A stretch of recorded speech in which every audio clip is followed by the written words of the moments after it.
Child and old age কেয়ারের chairman Milton সমাদ্দারকে আটক করেছে ঢাকা মহানগর গোয়েন্দা পুলিশ। ডিএমপির অতিরিক্ত পুলিশ কমিশনার মোহাম্মদ হারুনুর রশিদ জানিয়েছেন, রাতে দক্ষিণ পাইকপাড়ার আশ্রম থেকে মিল্টন সমাদ্দারকে আটক করা হয়েছে। ওই আশ্রমেও অভিযান চালানো হয়েছে। বিভিন্ন অভিযোগের বিষয়ে তাকে জিজ্ঞাসাবাদ করা হবে। সম্প্রতি মিল্টন সমাদ্দারের বিভিন্ন অপকর্ম নিয়ে গণমাধ্যমে সংবাদ প্রকাশ হয়। এরপর থেকেই মুখ খুলতে থাকেন ভুক্তভোগীরা। আমরা আমাদের তদন্ত টিম সেই কাজগুলি খোঁজ খবর নিচ্ছে। কাগজগুলি তার ওয়াইফকে আমরা জিজ্ঞাসাবাদ করব এবং কাগজগুলি আমরা উদ্ধার করব এবং তার বিরুদ্ধে একাধিক অভিযোগ আমাদের কাছে আসছে। এটি মামলা রুজু হবে। মামলা রুজু হওয়ার পরে আমরা রিমান্ডে আনবো।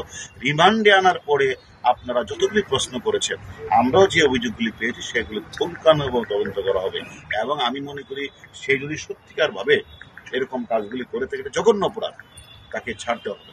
আমরা এখন মামলা কপি আমরা পেয়েছি। আমরা তার বিরুদ্ধে একদিকে তো মানব পাচার, অন্যদিকে তার বিরুদ্ধে যে বাচ্চা শিশুদের উপরে যে হামলা এবং আত্মীয় স্বজন গেলে যে তাদের উপরে মারপিট এবং বিভিন্ন জায়গাগুলোতে উনি যে টর্চার সেল বানিয়েছেন, সবকিছুই তার মামলার মধ্যে আসবে।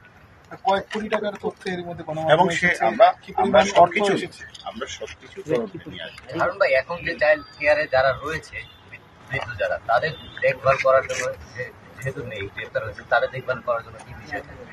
সেখানে আমরা তো সেখানে এটারও খোঁজ খবর নিচ্ছি, সে তার কাজটা কি, সেখানে তার কোনো, সে তো আর এগুলি দেখভাল করার কথা না, সেখানে তার লোকজন আছে কিনা, এখন স্বাভাবিকভাবে চলবে। ওয়ালটন ফ্রিজ কিনে অনেকের মতো আপনিও হয়ে যেতে পারেন মিলেনিয়াল। সেরা পণ্যের সেরা অফার।